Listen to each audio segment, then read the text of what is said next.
They waited for me to die, so I disappeared. Instead, I turned 71 last March, and not one of my children called. I sat in my kitchen that morning, the same kitchen where I'd made thousands of breakfasts, packed countless lunches, and stayed up late baking birthday cakes with extra frosting because that's what they loved. I sat there with my coffee, watching my phone, waiting for it to light up. By noon, I stopped checking. By evening, I understood. They hadn't forgotten. They just didn't care anymore. My name is Dorothy Hayes, and I need to tell you what happened when I finally stopped being useful. I was married to Richard for 43 years. We built a life together in Tampa, Florida, starting with nothing but a shared dream and 2 suitcases when we moved down from Ohio in 1978. Richard worked construction, then ran his own small contracting business. I worked as a dental hygienist for 30 years, always part-time when the kids were young, full-time once they were in school. We weren't rich, but we were careful. We saved. We planned. We sacrificed so our children wouldn't have to. We had 3 kids. Michael, our oldest, born in 1979. Jennifer came 2 years later, and then Daniel in 1985. I was the kind of mother who never missed a soccer game, who volunteered for every field trip, who kept photo albums for each child with handwritten captions. Richard and I made sure they all went to college. We paid for weddings. We helped with down payments when they bought their first homes. When Richard died in 2017 from a sudden heart attack, I thought I would die too. The grief was physical, like something hollow had opened up inside my chest. But I kept going because that's what you do. I had the house, paid off, thank God, and Richard's life insurance, plus our retirement savings. I wasn't wealthy, but I was comfortable, secure, and I was alone. In the beginning, the kids were there. They came to the funeral, stayed for a week, helped me sort through Richard's things. Michael handled the estate paperwork. Jennifer organized meals. Daniel mowed the lawn and fixed the leaky faucet in the guest bathroom. I was grateful. I thought, okay, we'll get through this together. Then they went back to their lives, and I started mine as a widow. The first time Michael asked for money, it seemed reasonable. 6 months after Richard died, he called and said they were having some trouble with their mortgage. His wife, Amanda, had taken time off after their second baby, and they'd miscalculated their budget. Could I help with one payment, just to get them through? It was $3,800. I sent it the same day. He was my son. He'd just become a father again. Richard would have done the same thing. Jennifer needed help 3 months later. Her husband, Troy, had lost his job. Something about company restructuring, and they were panicking about their car payments. Could I loan them $5,000? She promised they'd pay me back as soon as Troy found something new. I sent it. I didn't even think twice. Daniel was finishing his master's degree, and student loans were crushing him. He called one Sunday, voice tight with stress, saying he didn't know how he'd make rent and his loan payment that month. Could I help? Just $1,500 this time. Of course I could. None of this felt wrong. This is what parents do, isn't it? You help your children. You catch them when they fall. I had the money. Richard and I had saved it for our retirement, but he was gone, and I didn't need much. The house was paid off. I had my pension and Social Security. What was I going to do? Take a cruise by myself? Buy things I didn't need? So I helped. And I kept helping. The requests became more frequent. Michael needed help with a medical bill. Their insurance didn't cover everything. Jennifer's transmission died, $4,000 for a replacement. Daniel wanted to take a certification course that would help his career, $3,000 up front. I started keeping a list, just to track it. Not because I expected them to pay me back, but because I needed to understand where my money was going. By the end of 2019, I'd given my children over $60,000 in 2 years. The list sat in my desk drawer, written in my neat handwriting. I never showed it to anyone. Something else started happening around that time, something I didn't notice at first because it was so gradual. The phone calls became shorter, more transactional. Michael would call. We'd chat for maybe 5 minutes about the kids or the weather, and then he'd mention whatever financial problem had come up. Jennifer stopped asking about my day. The conversations became about her stress, her problems, her needs. Daniel would text instead of call, usually just a quick, "Hey Mom, can we talk?" which I learned meant he needed something. I told myself this was normal. They were busy. They had their own lives, their own families, their own struggles. I was retired, I had time. Of course I was the one who called them, who checked in, who remembered everyone's schedules and asked about doctor appointments and work presentations. But somewhere deep down, in a place I didn't want to look, I was starting to feel like an ATM machine that occasionally said, "I love you," before dispensing cash. The shift became clearer in 2020. Jennifer called in tears because they couldn't afford their daughter's private school tuition anymore. Troy still hadn't found steady work. Could I help? It was $12,000 for the year. I hesitated for the first time. Jennifer heard it. "Mom, if you can't, I understand. I just thought Dad would have wanted Sophie in a good school." That hurt, using Richard like that. But she wasn't wrong. He would have wanted his granddaughter in a good school. So I paid it. Michael needed a new roof after a bad storm. Insurance covered some, but not all. $8,000. I paid it. Daniel's car broke down completely. He needed a reliable vehicle for his new job. Could I help with a down payment? $6,000. I paid it. I was 70 years old, and I had become my children's backup plan for every financial inconvenience in their lives. Then COVID hit, and everything got worse. Michael's business struggled. Jennifer's family was drowning in debt. Daniel lost his job. They all needed help, and I gave it because what else could I do? Let them lose their homes? Let them go hungry? They were my children. But the conversations became painful. Every call was about money. Every text was a prelude to a request. I started to dread seeing their names on my phone screen. By 2021, I'd gone through almost $200,000 of the money Richard and I had saved over 4 decades. My financial advisor, a kind woman named Patricia, who'd worked with us for years, sat me down in her office and told me gently that I needed to stop. At this rate, I'd outlive my money. I wouldn't be able to stay in my house. I wouldn't have anything for my own care if I got sick. I cried in her office, not because I was angry at my kids, but because I didn't know how to say no to them. Patricia held my hand and said, "Dorothy, you can't save them by drowning yourself." I went home and thought about that for days. The conversation I'd been avoiding finally happened in July of 2021. Michael called asking for $15,000. Something about an investment opportunity, a friend's business, a sure thing that would help him get back on his feet. I said, "Honey, I can't." The silence on the other end lasted so long, I thought the call had dropped. "What do you mean you can't?" "I mean I don't have it to give. I've given too much already. I need to be careful now. Mom, this is important. This could change everything for us. Michael, I've given you and your brother and sister almost $200,000 in 4 years. I'm 70 years old. I have to think about my future." Another long silence. When he spoke again, his voice was different, cold. "I didn't realize you were keeping score." That sentence hit me like a slap. "I'm not keeping score, sweetheart. I'm just trying to make you understand." "Understand what? That you're cutting us off? After everything we've been through?" "I'm not cutting you off. I'm just saying I can't keep doing this." "You know what, Mom? Forget it. I shouldn't have asked." He hung up. I sat there holding my phone, shaking. I'd never said no to my children before, not about anything important, and now Michael was angry at me for it. Jennifer called the next day. Michael had told her. She was gentler than he'd been, but the message was the same. "Mom, I'm worried about you. Michael said you're having money problems." "I'm not having money problems. I just can't keep giving money away. We're not people, Mom. We're your children." "I know that, honey." "Do you? Because it feels like you're choosing money over us." I couldn't believe what I was hearing. "Jennifer, I've given you everything. Your father and I worked our whole lives so you kids would be okay. I've helped you with every single thing you've asked for. And we appreciate it. But this feels like you're punishing us." "Punishing you? For what?" "I don't know, Mom. You tell me." She didn't yell. She didn't cry. She just sounded disappointed, like I'd let her down, like I was the one being unreasonable. When I tried to call Daniel to explain before he heard it from his siblings, he didn't answer. He texted back, "Busy. Talk later." He didn't call back.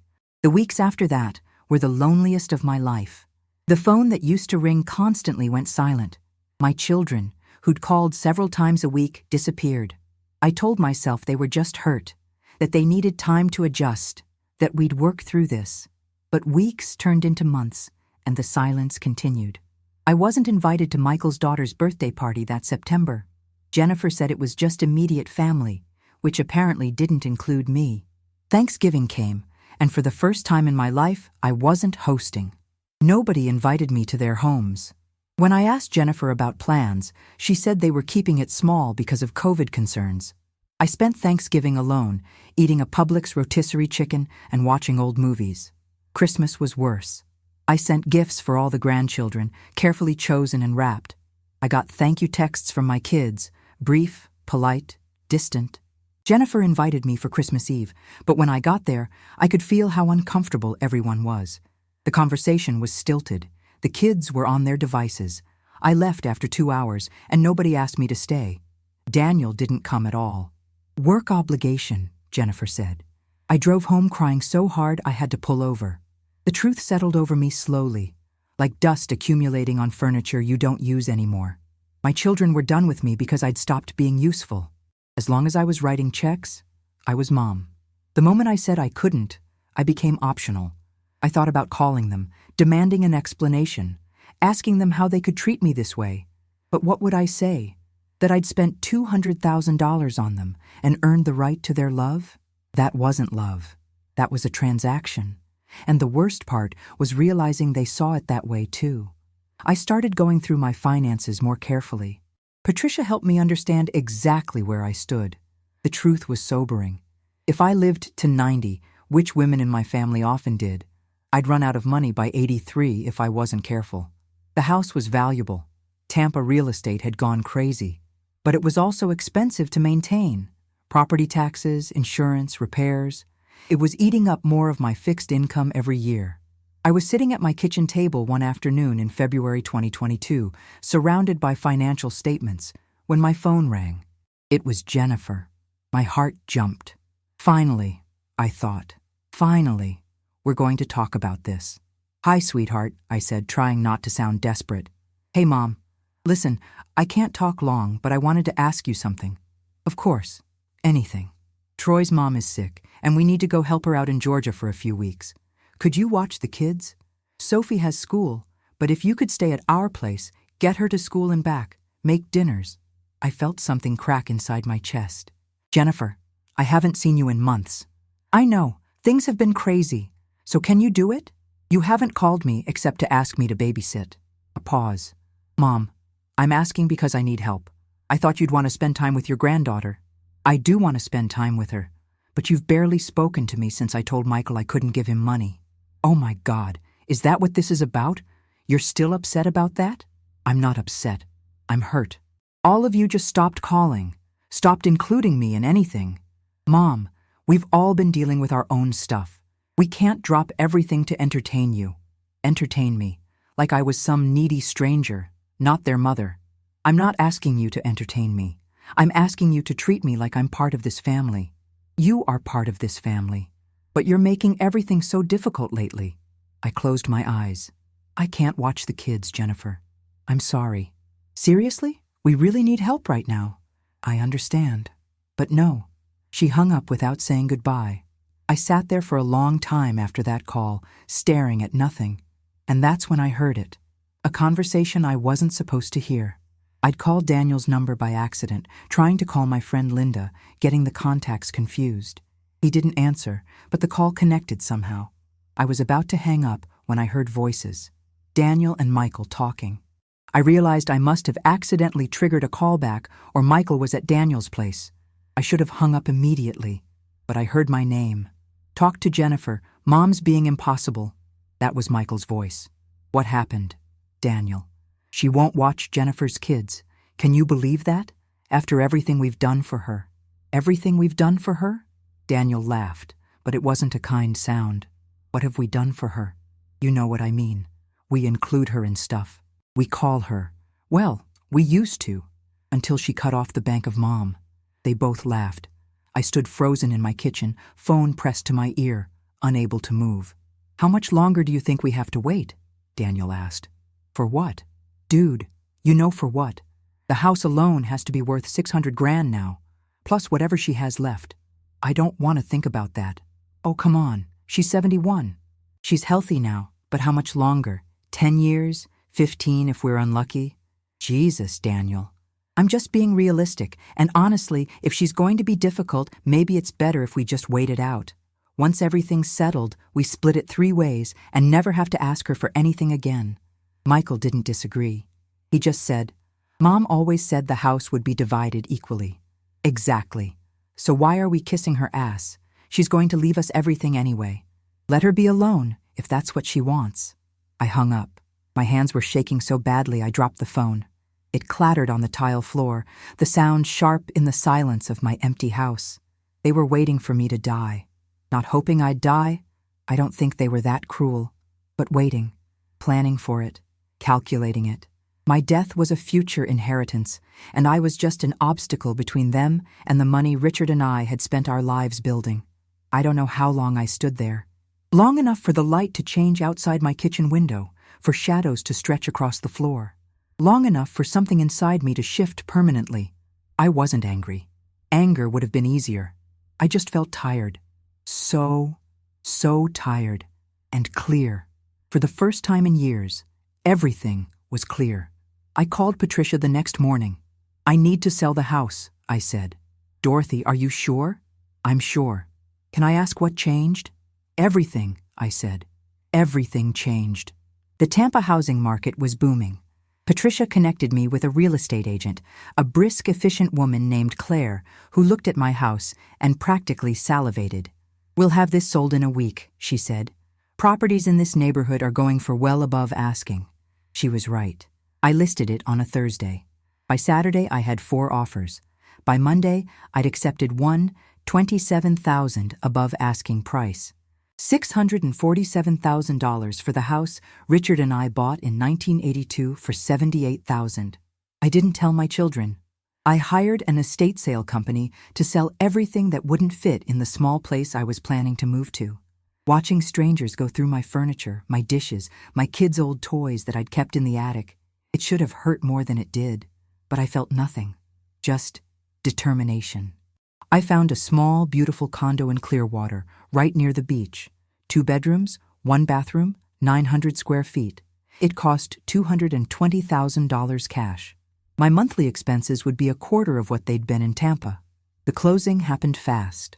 By May 2022, I was packing. That's when Michael called. Mom, is it true you're selling the house? News travels fast in small neighborhoods. One of my old neighbors must have told someone who told someone. Yes. What? Why didn't you tell us? I'm telling you now. But why? That's our house.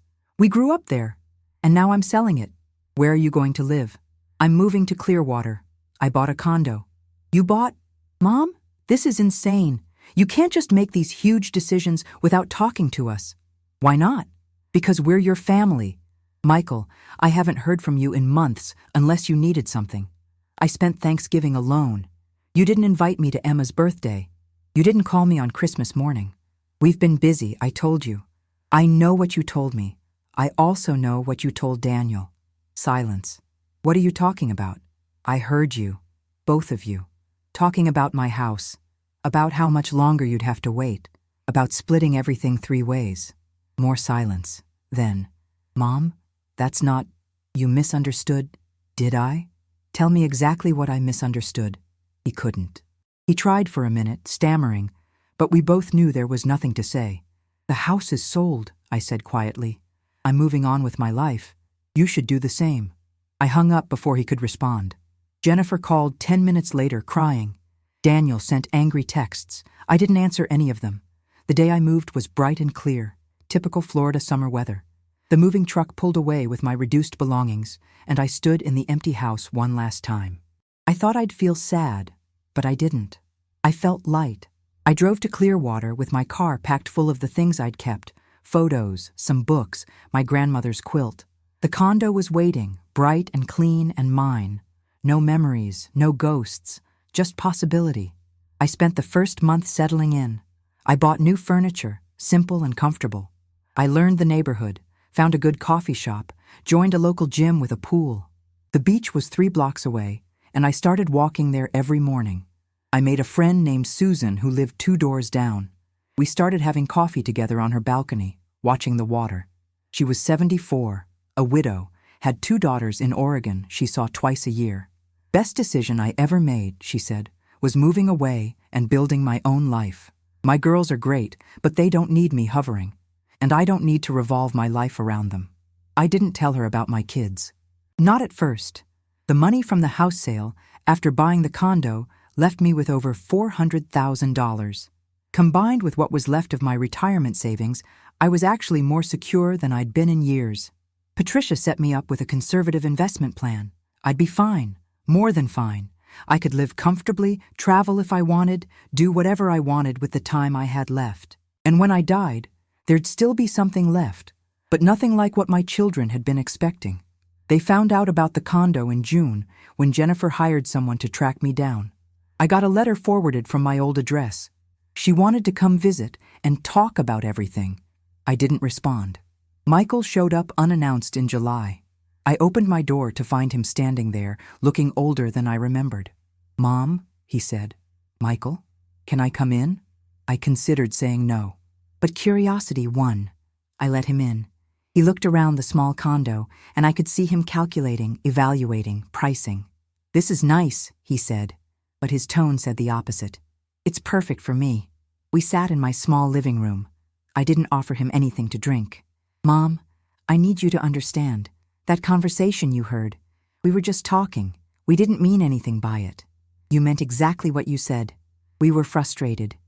You'd been giving us money, and then you just stopped, and we didn't understand why. So you decided to wait for me to die instead?" He flinched. "That's not fair." "What about any of this has been fair, Michael?" He tried a different approach. "What are you going to do with all the money from the house?" And there it was, the real question. "I'm living on it, but it's more than you need. That condo can't have cost more than $200,000. What about the rest?" "That's none of your business." "Mom, we're your children. We're supposed to be your business." "Are you? Because for the last year, I've been nothing to you. You want to know something? I'm happier now than I've been since your father died. I wake up every morning and don't feel used. I don't feel like an ATM. I feel like myself again." "We never made you feel that way." "Yes, you did. Every single one of you. And the saddest part is you don't even see it." He stood up, angry now. "So this is it? You're just cutting us out of your life? You cut me out first. I'm just making it official. What about your grandchildren? You're punishing them too?" That hurt, but I didn't let him see it.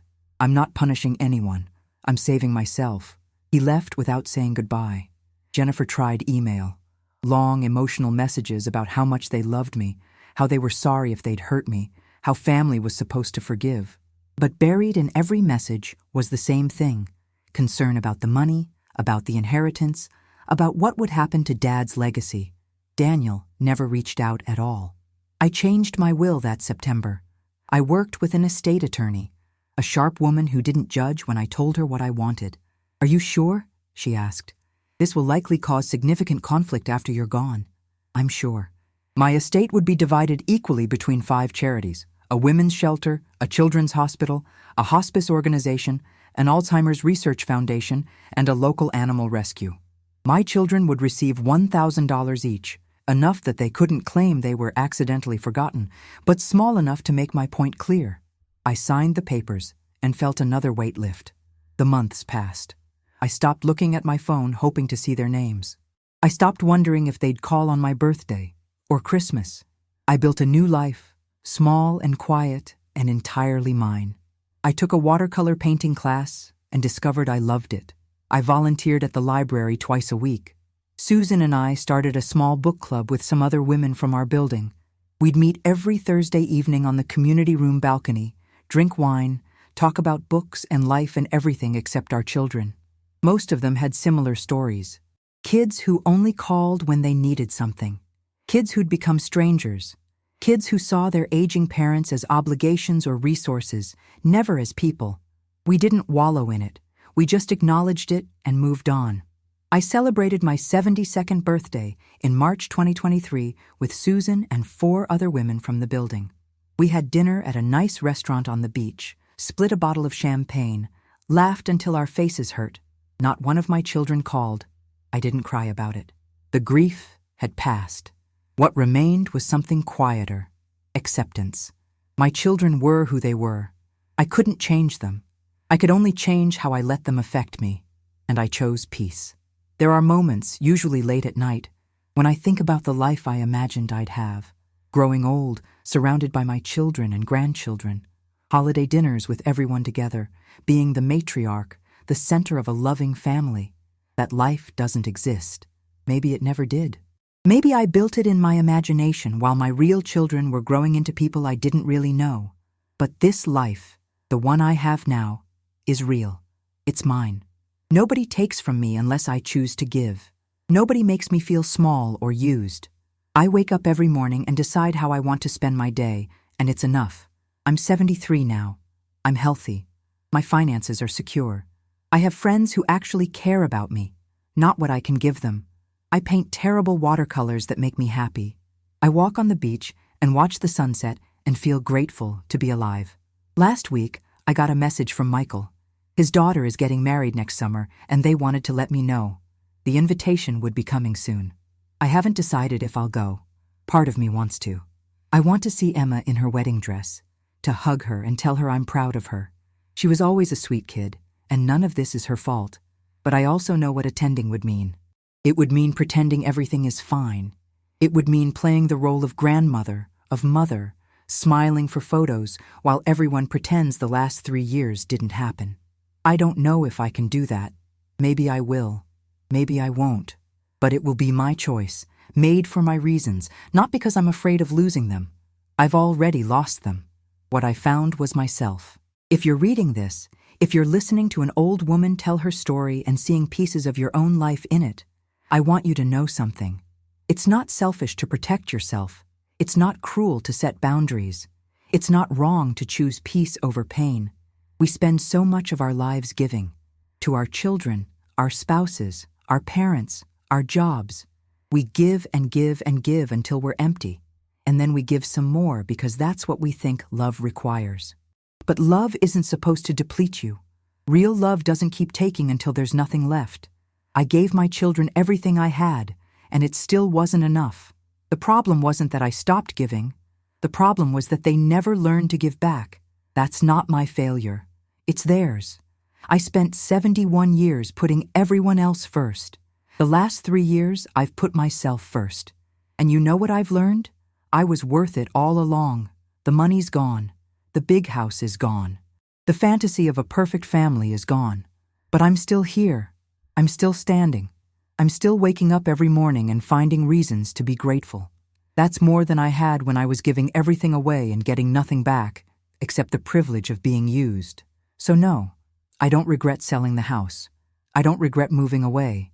I don't regret changing my will, or setting boundaries, or finally saying no. The only thing I regret is not doing it sooner.